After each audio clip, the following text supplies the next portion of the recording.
Hello guys, welcome back to DSNM. நான் தான் host பேசுறேன். ஹாய் சலோ.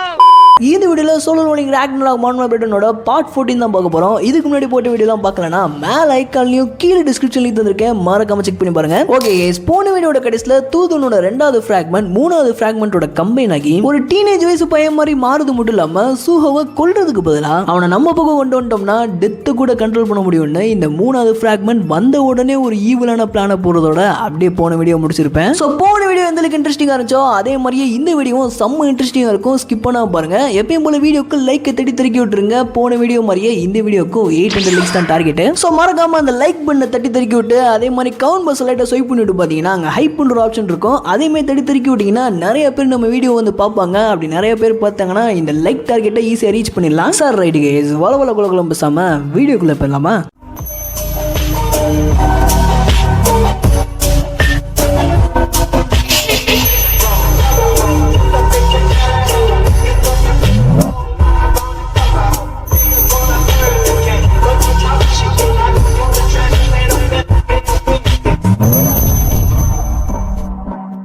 ஓகே கைஸ், இந்த சாப்டரோட ஸ்டார்டிங்லேயே நமக்கு சூஹோ தான் காட்டுறான். பைப்ல செம்ம டயர்டாக எக்ஸாஸ்ட் ஆகி அவனோட சோஃபாவில் உட்காந்துருக்கான். சூஹோ ஏதாச்சும் கொடூரமான இன்டென்ஷனாக ட்ரைனிங் எடுத்து இவ்வளோ டயர்டாக இருக்கான்னு பார்த்தோம்னா அதுதான் கிடையாது. சூஹோ ஈஜிப்ட்லேருந்து சவுத் கொரியாவுக்கு வந்ததுக்கப்புறம் ஜின்ஹோவை பார்க்கறக்காண்டி போயிருப்பான். அங்கே நம்ம ஜின்ஹோ சூஹோவுக்கு அட்வைஸ் பண்ணுறேன்ற பேரில் பல மணி நேரத்துக்கு போட்டு அருன்னு அறுத்துருப்பான். அதனால தான் பைப்ல இவ்வளோ எக்ஸாஸ்ட் ஆகி உட்காந்துருக்கான். அப்போ சூஹோ பெரு கிட்ட என்னோட அங்கிள் என்ன நினைச்சு பயப்படுற மாதிரி இந்த இடத்துல எங்கள் அப்பா அம்மா இருந்திருந்தாங்கன்னா அவங்களும் என்ன நினைச்சு பயந்துருப்பாங்களா, அவங்களும் அங்கிள் மாதிரியா எனக்கு பல மணி நேரத்துக்கு அட்வைஸ் பண்ணிருப்பாங்களா அப்படின்ற மாதிரி நம்ம சூஹோ பெரு கிட்ட கேட்டுட்டு மறுபடியும் ஷேடோ டஞ்சனுக்கு போவான். அந்த சமயத்துல பெரு நீங்க கொஞ்சம் ரெஸ்ட் எடுத்துக்கலாம்ல அப்படின்ற மாதிரி சூஹோ கிட்ட கேட்கும். பட் நம்ம சூஹோ ரெஸ்ட் எல்லாம் பொறுமையா எடுத்துக்கலாம், நான் இன்னைக்குரிய டெய்லி கொஸ்டினும் கம்ப்ளீட் பண்ணல, அதை கம்ப்ளீட் பண்ணலன்னா எனக்கு ரிவார்டு கிடைக்காது, ஸோ அந்த ரிவார்டை நான் மிஸ் பண்ண விரும்பல அப்படின்ற மாதிரி நம்ம சூஹோ சொல்ல இதை கேட்டு பெரு அதோட மனசுக்குள்ள இந்த யங் மோனார்க்கு லெவல் அப்புக்கு அடிக்ட் ஆயிட்டான் போலயே அப்படின்ற மாதிரி இந்த மனசுக்குள்ள நினைக்கிறதோட அப்படியே கட் பண்ணி ஷேடோ டஞ்சனை காட்டுறாங்க. ஷேடோ டஞ்சனுக்கு நம்ம சூஹோ வந்த உடனே சூஹோவோட சிஸ்டம்ன்றது சூஹோக்கு ஒரு நோட்டிபிகேஷன் காட்டுது. அந்த நோட்டிபிகேஷன் படி இந்த ஷேடோ டஞ்சன்ல வாழ்ந்துகிட்டு இருந்த மற்ற உயிரினங்கள் எல்லாத்தையுமே போட்டு தரனால உங்களோட டெய்லி கொஸ்டின்றது முடிவுக்கு வந்துருச்சு அப்படின்ற மாதிரி ஒரு நோட்டிபிகேஷனை காட்டுது. இதை பார்த்தோன்னே நம்ம சூஹோக்கு செம்மையா ஷாக் ஆகுது.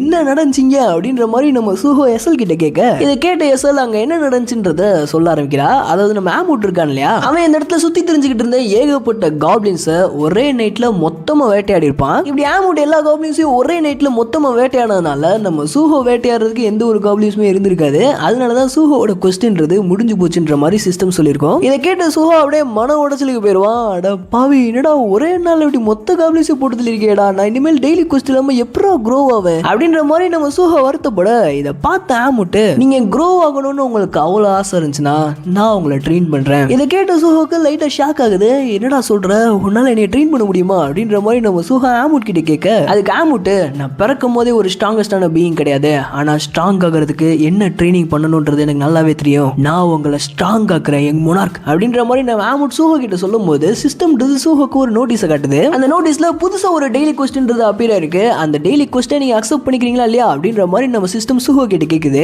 சோ இந்த சூஹோ பைப்ல தான் ஏற்கனவே லெவல் அப்புக்கு அடிக்ட் ஆயிருக்கான் இல்லையா, சோ புதுசா ஒரு டெய்லி கொஸ்ட் அப்பியர் ஆகி அவனோட பவர்ஸ் இன்க்ரீஸ் ஆகும்னா வேணாம்னு சொல்லுவான். பைப்ல நம்ம நினைச்ச மாதிரியே அந்த டெய்லி கொஸ்ட் அக்செப்ட் பண்ணிக்கிறான். அப்படி அக்செப்ட் பண்ண உடனே அந்த டெய்லி கொஸ்டோட கண்டிஷன்ஸ்ன்றது அப்பியர் ஆக ஆரம்பிக்குது. இந்த கண்டிஷன்ஸ் எல்லாமே ஆரம்பத்துல சிம்பிளா தான் இருக்கு. இந்த கண்டிஷன்ஸ் ஏற்கனவே நம்ம பார்த்துருப்போம். அப்படி என்ன ப்ரோ கண்டிஷன்ஸ் அப்படின்ற மாதிரி கேட்டீங்கன்னா 100 புஷ்அப்ஸ், 100 சிட்அப்ஸ், 100 ஸ்குவாட், 10 கிலோமீட்டர் ரன்னிங், இதுதான் இப்போ அப்பியரான டெய்லி கொஸ்டோட கண்டிஷன்ஸ். இதை பார்த்து நம்ம சுகோ என்னடா ஆமுட்டு இந்த ட்ரைனிங்கை பண்ணியாடா நீ இவ்வளோ ஸ்ட்ராங்கான அப்படின்ற மாதிரி நம்ம சுகோ இந்த ட்ரைனிங் மெத்தட கொஞ்சம் குறைச்சி எடை போட அப்போதான் ஆமுட் ஒரு குண்டை போடுது. இது மட்டுமே உங்களோட ட்ரைனிங்னு சொல்ல முடியாது, இந்த ஸ்குவாடு, புஷ்அப், சிட்டப், 10 கிலோமீட்டர் ரன்னு இது எல்லாத்தையுமே என்ன நீங்க கேரி பண்ணிக்கிட்டே பண்ணணும், அதாவது என்ன உங்க முதுகுல சுமந்துக்கிட்டு இது எல்லாத்தையும் பண்ணணும் அப்படின்ற மாதிரி ஆமுட் சொன்னோன்னே சூஹோக்கு தூக்கி வாரி போடுது. என்னடா சொல்ற, ஒன்னு தூக்கிட்டு நான் எல்லாத்தையும் பண்ணணுமா அப்படின்ற மாதிரி நம்ம சூஹோ செம்மையா ஷாக் ஆக அப்ப ஆமுட் சூஹோ கேரி பண்றதுக்கு வசதியா இருக்கணும்ன்றதுக்காண்டி அதோட ஜெய்தெட்னிக் சைஸ்ல இருந்து ஷ்ரிங்க் ஆகி அப்படியே ஒரு நார்மல் ஒல்லியான சைஸ்க்கு சேஞ்ச் ஆகுது. ஆமுட் அதோட ட்ரைனிங் அப்போ ஏகப்பட்ட தடவை டிஸ்ட்ராய் ஆகி ரீஜெனரேட் ஆயிருக்கனால நம்ம ஆமுட்டோட பாடியை அதெல்லாம் கண்ட்ரோல் பண்ண முடியும். அப்படி ஆமுட் அதோட பாடியை கண்ட்ரோல் பண்ணி தான் அதோட ஜெய்ஜெண்டிக்கான சைஸ்ல இருந்து இப்படி ஒரு நார்மலான சைஸ்க்கு சேஞ்ச் ஆயிருக்கு. அதோட ஜெய்ஜாண்டிக் சைஸை விட இந்த சைஸ்ல ஆமுட்டோட வெயிட் கம்மியா இருக்குமா அப்படின்ற மாதிரி கேட்டீங்கன்னா அதுதான் கிடையாது. ஆமுட்டோட சைஸ் தான் குறைஞ்சிருக்க ஒழிய வெயிட்ன்றது சுத்தமா குறையவே இல்லை. அது ஜெய்ஜாண்டிக் சைஸ்ல என்ன வெயிட்ல இருந்துச்சோ அதே வெயிட்ல தான் இப்பயும் இருக்கும். ஸோ ஸ்ட்ரிங்கான நம்ம ஆமுட் சூஹோ கிட்ட ட்ரைனிங்கை ஸ்டார்ட் பண்ணலாமா அப்படின்ற மாதிரி கேட்க அதுக்கு சூஹோவுமே அக்செப்ட் பண்ணிட்டு ஃபர்ஸ்ட் புஷ்அப் போடுறதுக்காண்டி ரெடி ஆகிறான். அப்ப ஆமுட்டு சூஹோ மேல மெதுவா ஏறி உட்கார சூஹோவால ஆமுட்டை தூக்க முடியாம அப்படியே தரையில புதைய ஆரம்பிக்கிறான். அப்போ சூஹோ ஆமுட் கிட்ட என்னோட சைஸ் என்னதான் மாறி இருந்தாலும் என்னோட வெயிட் அப்படியே தான் இருக்கும் அப்படின்ற மாதிரி சூஹோ கிட்ட சொன்னோன்னே நம்ம சூஹோ முக்கி திணறி அப்படியே மெதுவா புஷ்அப் எடுக்க ஆரம்பிக்கிறான். அப்போ சூஹோ மனசுக்குள்ள தக்காளி இந்த வெயிட்டோட நான் 100 புஷ்அப் எடுக்கணுமா, இப்பவே என் கையெலும்புலாம் உடையிற மாதிரி இருக்கே அப்படின்ற மாதிரி நம்ம சூஹோ மனசுக்குள்ள நினைச்சுக்கிட்டு இருக்க நம்ம ஆமுட்டு சூஹோ கிட்ட இந்த ட்ரைனிங் மேபி பெயின்ஃபுல்லா இருக்கலாம், ஆனா நீங்க இதை தாங்கிக்கணும். ஏன்னா எனக்கு இந்த டிஸ்ட்ரக்ஷன் அண்ட் ரீஜெனரேஷன் ட்ரைனிங்கை தவிர்த்து வேற எந்த ஒரு ட்ரைனிங்கும் தெரியாது. ஸோ இதை நீங்க என்டியூர் பண்ணி தான் ஆகணும் அப்படின்ற மாதிரி நம்ம ஆமுட் சூஹோ கிட்ட சொல்ல சூஹோவும் அவன் ஸ்ட்ராங்கா இருக்கிற வர வழி இல்லைனால அப்படியே முக்கி திணறி புஷ்அப் எடுக்க ஆரம்பிக்கிறான். கிட்டத்தட்ட அவன் 100 புஷ்அப் எடுக்கிறப்போ அவனோட எல்போ அண்ட் கை ஜாயிண்ட்ல இருக்கக்கூடிய ஃபிளஷ் எல்லாமே பிச்சுக்கிட்டு ரத்தம் அதுல இருந்து பீச்சி அடிச்சுக்கிட்டு இருக்கும். இந்த புஷ்அப்பை கம்ப்ளீட் பண்ணி முடிக்கிறப்போ சூஹோவோட கைன்றது பயங்கரமா டேமேஜ் ஆயிருக்கும். இப்படி சூஹோவோட அவல நிலையை பார்த்த பேரும் செம்மையா காண்டாயி ஆமுட்டை பிடிச்சி திட்டிக்கிட்டு இருக்கோம். ஒழுங்கா இந்த ட்ரைனிங்கை கேன்சல் பண்ணு அப்படின்ற மாதிரி ஆமுட்டை கத்திக்கிட்டு இருக்கோம். ஆனா நம்ம சூஹோ விட்டு கொடுக்குற மாதிரியே தெரியல. அவனோட சிஸ்டம்ல இன்பில்டா ஒரு ஷாப் இருக்கும்ல, அந்த ஷாப்ல ஹீலிங் போர்ஷனை வாங்கி அவனோட பாடியை ஓரளவுக்கு ஹீல் பண்ணிட்டு அடுத்த ட்ரைனிங்கை பண்றதுக்காண்டி ரெடி ஆவான். ஆக்சுவலா நம்ம சூஹோவால எஸ்லன் கிரே கூட பவுன் பண்ற மாதிரி அவனால ஆமுட் கூட பவுன் பண்ண முடியாது. பிகாஸ் ஆமுட்டுக்கு பாத்தீங்கன்னா சூஹோவோட பவர் லெவல் அதிகம்ன்றனால நம்ம சூஹோ எப்போ ஆமுட்டோட ஸ்ட்ராங் ஆகிறானோ அப்போதான் ஆமுட் கூட பவுன் ஸ்கில் யூஸ் பண்ண முடியும் அப்படின்ற மாதிரி நம்ம சிஸ்டம் ஒரு கண்டிஷனை போட்டிருக்கோம். அதன்படி சூஹோ 80வது லெவலில் ரீச் பண்ணா மட்டும்தான் அவனால ஆமுட்டோட ஸ்கில்லவே யூஸ் பண்ண முடியும். ஸோ சூஹோ மிங்சன் கூட சண்டை போடுறதுக்காண்டி ஸ்ட்ராங் ஆகணும்னு வெறி கொண்ட வேங்கியா கிரே கூட கம்பைன் ஆகி இந்த ட்ரைனிங்கை பண்ண ஆரம்பிக்கிறான். சூஹோ இந்த ட்ரைனிங்கை குவிட் பண்ணாம எப்படியாச்சும் இந்த ட்ரைனிங்கை கம்ப்ளீட் பண்ணிடணும்னு விடாப்படியா இருக்கிறத பார்த்து நம்ம ஆமுட்டு எங்க முன்னாடி இந்த ட்ரைனிங் என்னதான் முக்கிய திணறி பண்ணாலும் கான்ஸ்டன்டா இந்த ட்ரைனிங்கை கிவ் அப் பண்ணிடக்கூடாதுன்னு ஏதாச்சும் ஒரு விஷயத்தை தேடிக்கிட்டே இருக்காரு. கண்டிப்பா இவர் ஒரு நாள் இல்ல ஒரு நாள் மோனாக்கா ஃபைன் படி என்ன எல்லா மோனாக்ஸையுமே சப்ரஸ் பண்ணுவாரு அப்படின்ற மாதிரி நம்ம ஆமுட்டா மனசுல நினைச்சுக்கிட்டு இருக்கும்போது சூஹோவை காட்டுறாங்க.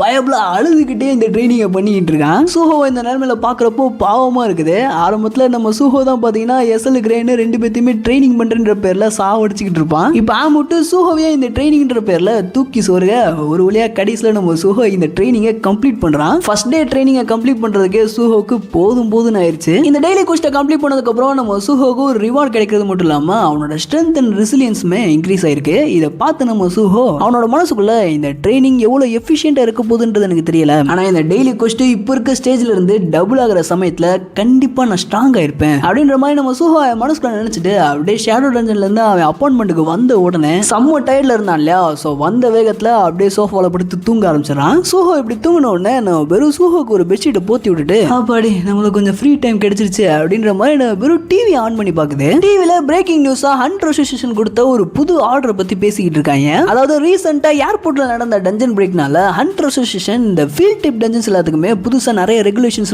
கொண்டு வந்திருக்காங்க. அதுல முக்கியமா ஹண்டர் அசோசியேஷன் ரீப்பர் கில்டு கிட்டையும் நிறைய ஃபீல்ட் டைப் டஞ்சனை ஹோல்ட் பண்ணி வச்சிருக்க மத்த பிரைவேட் கில்ட்ஸ்க்கும் ஹண்டர் அசோசியேஷன் நோட்டீஸ் கொடுத்து தகுந்த நடவடிக்கை எடுங்க அப்படின்ற மாதிரி ஒரு ஆர்டர் கொடுத்திருக்காங்க. இப்படி ஹண்டர் அசோசியேஷன் திடீர்னு முடிவெடுக்கிறதுக்குரிய காரணம் ஹண்டர் அசோசியேஷனோட சேர்மனான நம்ம ஊதின்சலுக்கு லேமிங் சங் மேல ஒரு மிகப்பெரிய டவுட்ன்றது இருந்திருக்கும். அதாவது இவன் தான் ஸ்டார் பவுடர் மேனுஃபேக்சர் பண்ணிட்டு இருக்கான்றத கன்ஃபார்மே பண்ணிருப்பாரு. பட் அதை ப்ரூவ் பண்றதுக்காண்டி ஒரு சில எவிடன்ஸ்லாம் வேணும் இல்லையா, அந்த எவிடன்ஸை கலெக்ட் பண்றதுக்காண்டி ஊதின்சல் ஒயிட் டைகர் கில்ட சேர்ந்த மீஹோன்ற ஒரு பொண்ணை மிங் சங்க ஃபாலோ பண்ண சொல்லி அனுப்பிச்சிருப்பாப்ல. அதே சமயத்துல மிங் சங் பேஜ்ன்ற ஒரு ஃபீல்ட் டைப் டஞ்சன்ல ஸ்டார் பவுடரை கிரியேட் பண்ணக்கூடிய புது ஃபேக்டரி ஒண்ணு உருவாக்கி இருப்பான். இந்த ஃபேக்டரியை ஹேண்டில் பண்றதுக்கு அந்த இடத்துல ஆக்டோபஸ் மாதிரி ஒரு டீமன்றது இருக்கும். அந்த டீமன் கிட்ட நம்ம மிங் சங் இன்னும் எவ்வளவு நாள் தான் இப்படியே நடிச்சுக்கிட்டு இருக்குது, அந்த பொடிப்பை எனக்கு கொடுத்த ப்ராமிஸை எப்ப நிறைவேற்ற போறான் அப்படின்ற மாதிரி நம்ம மிங் சங் அந்த ஆக்டோபஸ் கிட்ட பேச, அப்போ அந்த ஆக்டோபஸ் மிங் சங் கிட்ட நீ எங்க கூட ஒன்னா சேர்ந்து வேலை செய்யறது உனக்கு பெருமைக்குரிய விஷயம் தான்டா மனுஷ பையலே, அந்த தூதுவன் நம்மளோட மோசமான வாழ்க்கையில இருந்து நம்மளை காப்பாத்திருக்கார்ல அப்படின்ற மாதிரி இந்த ஆக்டோபஸ் நம்ம மிங் சங் கிட்ட கேட்க, மோசமான வாழ்க்கையா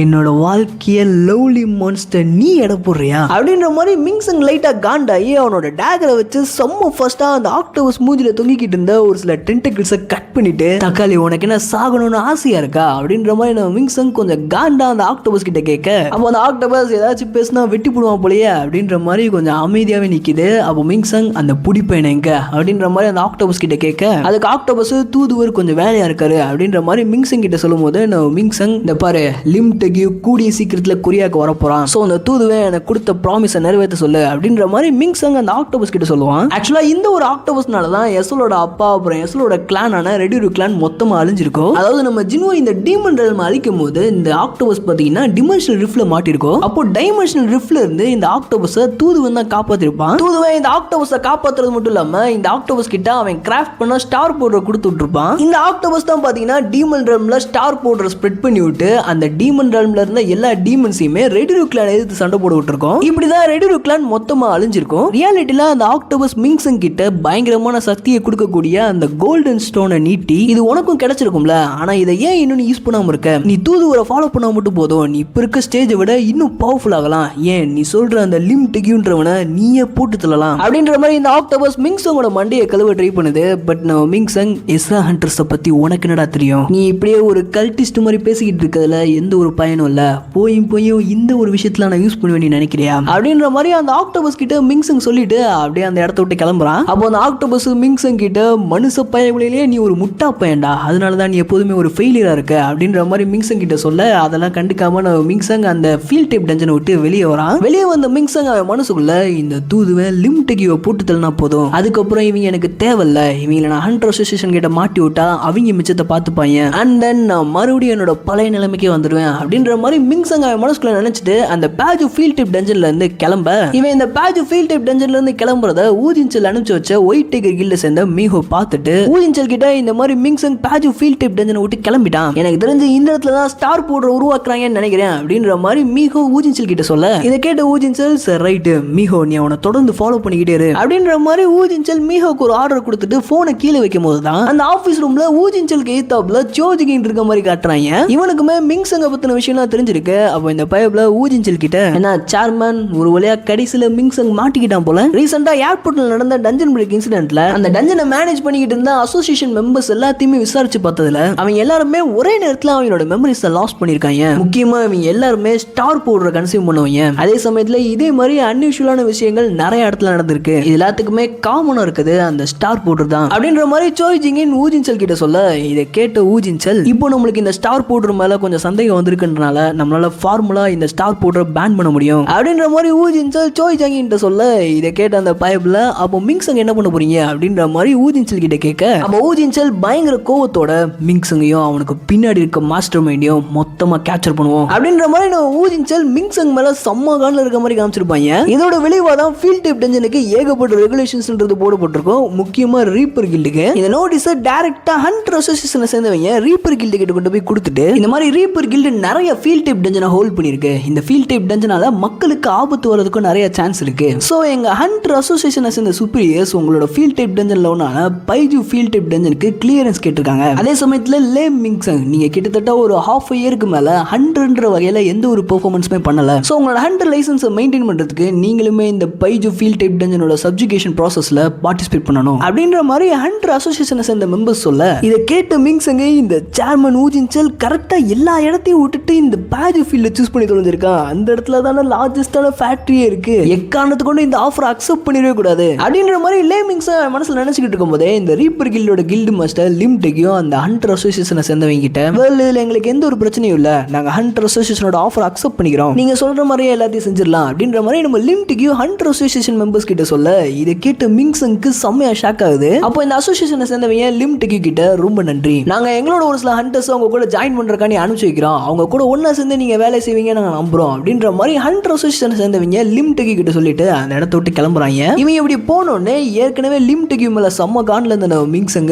அவன் தலையில கையை வச்சுட்டு லிம் டெக்யூ நீ என்ன பண்ணிருக்க தெரியுமா, உனக்கு மூளைகீழ எதுவும் கெட்டு போயிடுச்சா, அந்த ஒரு ஃபீல்ட் டைப் டஞ்சனும் எவ்வளவு ஒருத்தன்னு உனக்கு தெரியுமா அப்படின்ற மாதிரி நம்ம மிங்சங் அப்படியே தலையில கையை வச்சு புலம்புறான். இதை கேட்ட லிம் டெக்யூ நம்ம மிங்சங் கிட்ட இந்த அசோசியேஷனை சேர்ந்தவங்க நிஜமாலே நம்மளோட ஃபீல்ட் டைப் டஞ்சனை ரிமூவ் பண்றதுக்காண்டி தான் வந்திருக்காங்க நீ நினைக்கிறியா, அவங்க நீ சீக்கிரட்டா பண்ணிக்கிட்டு இருக்க விஷயத்தை கண்டுபிடிச்சிட்டாங்கடா, நான் உன்னை ஏற்கனவே வார்ன் பண்ணேன், ஹண்டர் அசோசியேஷனை அண்டர் எஸ்டிமேட் பண்ணாதுன்னு உன்னை நான் வார்ன் பண்ணேன், ஆனா நீ அந்த வார்னிங்கை மீறினது மட்டும் இல்லாம என்னோட மெம்பர்ஸை உனக்கு தேவையான வேலைகளை செய்ய வச்சிருக்க, இன்னும் எவ்வளவு நாளைக்கு தான் நீ செய்யற தப்பு பின்னாடியே கிளீன் பண்ணிட்டு வர கேப் டிரைவரா நீ நினைச்சுக்கிட்டு இருக்க மிங்சங் அப்படின்ற மாதிரி நம்ம டெக்யூ மிங்சங் மேல இருந்த கோவத்துல அப்படியே அவனோட பவர்ஸ் ஃபிளெக்ஸ் பண்ணி காமிக்கிறான். இதை பார்த்த மிங்சங் அப்படியே பயத்துல நடுங்க ஆரம்பிச்சிருவான். அப்ப டெக்யூ பாத்தீங்கன்னா அவனோட போன்ல ஒரு மெசேஜ் வரும். அந்த மெசேஜ்ல சவுத் கொரியால புதுசா ஒரு எஸ்ரா ஹண்டர் அப்பியர் ரெடியா இருக்கான் அப்படின்ற மாதிரி ஒரு மெசேஜ் வந்திருக்கும் போல. அதை பார்த்து நம்ம டெக்யூ மிங்சங் கிட்ட சொல்லிட்டு இந்த மாதிரி நான் அசோசியேஷனுக்கு போறேன், மிச்சம் இருக்க கான்ட்ராக்ட் வேலையாச்சும் நீ பாத்துக்கோ அப்படின்ற மாதிரி மிங்சங் கிட்ட சொல்லிட்டு நம்ம டெக்யூ அந்த இடத்த விட்டு கிளம்புறான். இப்படி டெக்யூ கிளம்பின உடனே செம்ம கான்ல இந்த மிங்சங்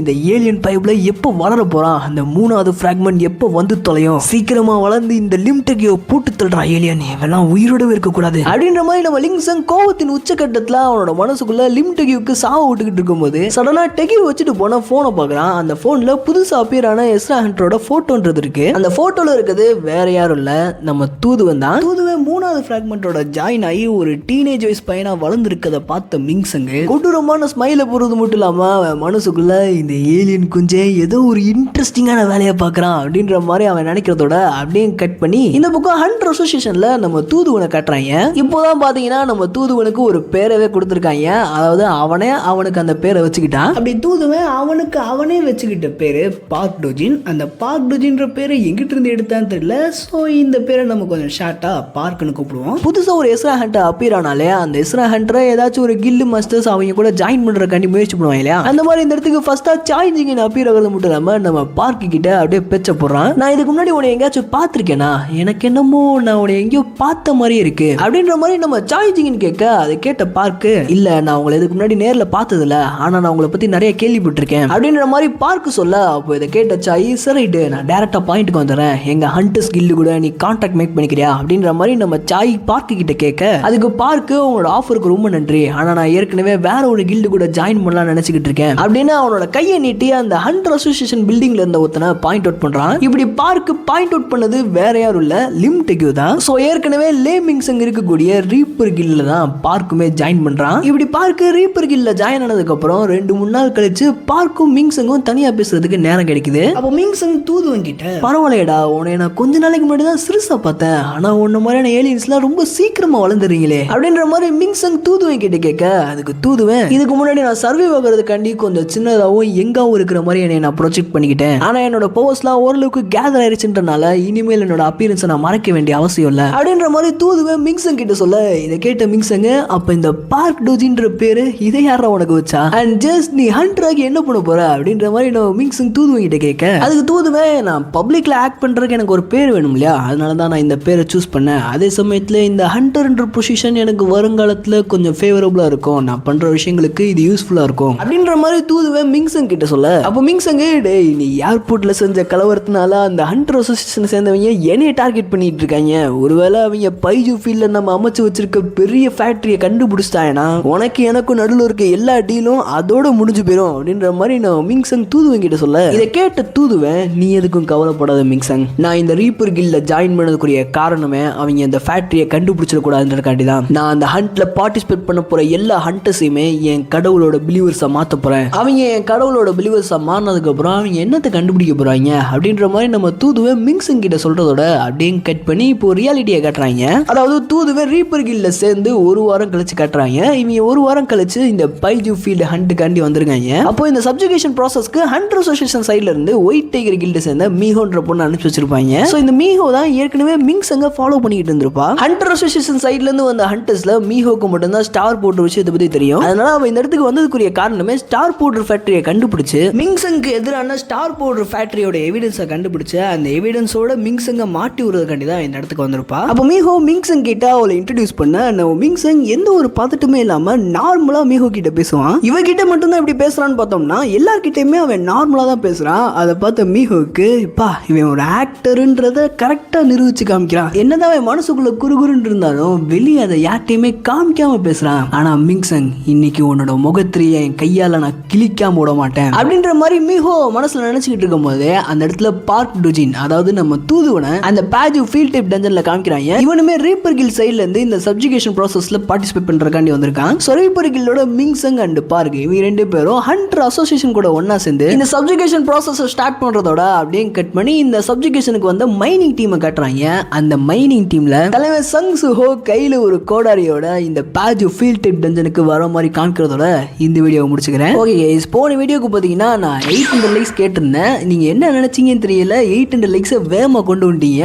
ஆனா நான் அதை கவனிக்கவே இல்லை. நான் என்ன நினைச்சேன்னா எப்பயும் போல லைக் மெதுவாக மெதுவாக தான் வரும், நம்ம பொறுமையாகவே வீடியோ ரெடி பண்ணுவோம் அப்படின்னு ஏற்கனவே எனக்கு இருந்த ஒர்க் ப்ரெஷர்னால நான் கொஞ்சம் பிரேக் எடுத்தேன். அந்த பிரேக்கில் என் மைண்டை கொஞ்சம் பீஸ்ஃபுல் ஆக்கணும்னு அப்படியே மலை பிரதேசம் ட்ரெக்கிங் அந்த மாதிரிலாம் போயிட்டு ஊர் சுற்றி பார்த்துட்டு வீட்டுக்கு வந்து யூடியூப் ஸ்டுடியோவை திறந்து பார்த்தா போன வீடியோக்கு 800 லைக்ஸ் வந்துருச்சு. இது பார்த்தோன்னே எனக்கு அப்படியே செம்ம ஷாக்கு. என்னடா நடக்குது இங்கே? இதுக்கு முன்னாடி போட்ட வீடியோக்கு ஒரு வாரம் ஆச்சு 800 லைக்ஸ் வருதுக்கு. ஸோ இந்த வீடியோக்கும் அதே மாதிரி லேட் ஆகும்னு நினச்சிட்டு நான் வந்து பார்த்தோன்னே எனக்கு செம்மையா ஷாக் ஆயிடுச்சு. அதனால அவங்களுக்கு கொடுத்த ப்ராமிஸை கொஞ்சம் நிறைவேற்றணுன்றதுக்காண்டி பரன்னு ஒரு 2.5 சாப்டரை எக்ஸ்பிளைன் பண்ணி இந்த வீடியோ அப்லோட் பண்ணியிருக்கேன். இன்னும் மிஞ்சி போனால் 10 சாப்டர் இருக்குன்னு நினைக்கிறேன். அந்த 10 சாப்டருமே பிரேக் பண்ணி போட்டோம்னா சோலோ லெவலிங் ராக்னராக் மான்வாவோட ரீசன்ட் சாப்டர் வரைக்கும் கவர் பண்ணிடலாம். அப்படி கவர் பண்ணிட்டேன்னா சோலோ லெவலிங் ராக்னராக் வீடியோன்றது வாரத்துக்கு ஒருக்காவோ இல்ல 2 வாரத்துக்கு ஒருக்காவோ தான் வரும். பிகாஸ் இந்த சோலோ லெவலிங் ராக்னராக் மான்வான்றது வீக்லி மான்வா.